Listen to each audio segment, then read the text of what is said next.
शुभ सकाळ मु होछि पूर्वी मु सकाळु उठी ब्रश टी को सारी दे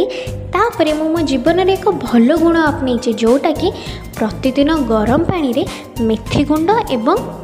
जुआणी को प्रतिदिन पीऊँ कारण ये भल गुणटी अपनाइबार कारण मु मोटा हो जाए तो मत पतला हबार अच्छे तापर मो कार्य अनुष्ठान को जावाई निज पोशाक को प्रस्तुत करनेली एवं निजर नित्यकर्मटी को सारी आसी रेडी हो गली तापर तो पेट पूजा टाइम ना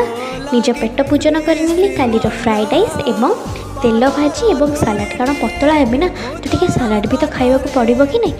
तेल भाजीटा भी तो देहपाई भल नुहे पिला बोली टी खाईदेली आउ कहीं फोपड़ा हम तापर मुझे जी ऑफिस रेडी हो गली आगरी 2 जन दीदी मो पछरे बॉडीगार्ड एवं प्राकृतिक दृश्य को अनुभव करी ऑफिस रे जाइए मु पहुँची गली डुडुन सहित टी फोटो उठीदेली तास टी वीडियो करदे मु ऑफिस भितर को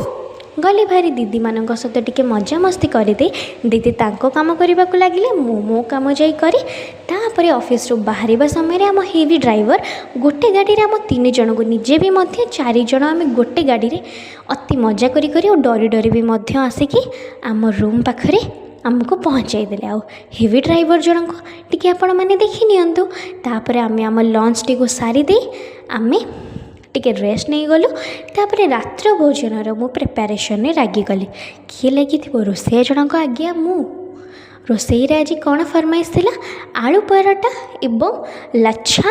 खाइबापी तो आलू पराठा कौन मसला बनवा पड़ो ना पुणी ता सागर बीट पड़वा दरकार गाजर तांको मसला मसला वाला दरकार तो तापर मु लगिगली आलू पराठा लाछा बनई नेली निजे खाइबा सहित समस्ते लेट नाइट रे खाती किंतु मु जल्दी खाइकी मो पाठ पढ़ापी लगिली तेणु